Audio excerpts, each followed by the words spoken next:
Welcome back to another technical deep dive here in the debug zone. Today we're tackling a big question and breaking it down with insights from other users.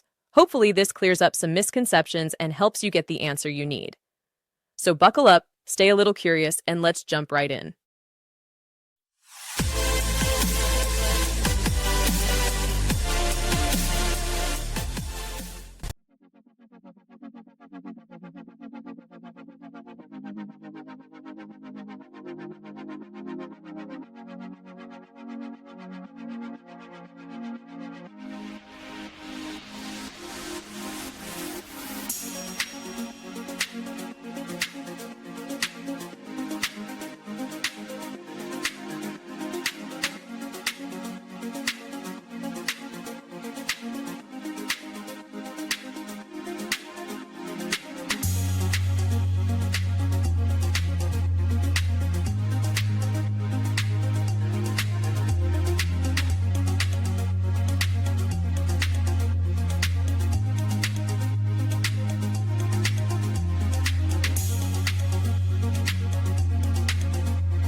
And that's a wrap.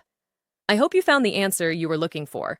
If you did, take a second to hit that subscribe button. It really helps out. And let me know in the comments which solution worked best for you. See you next time in the debug zone.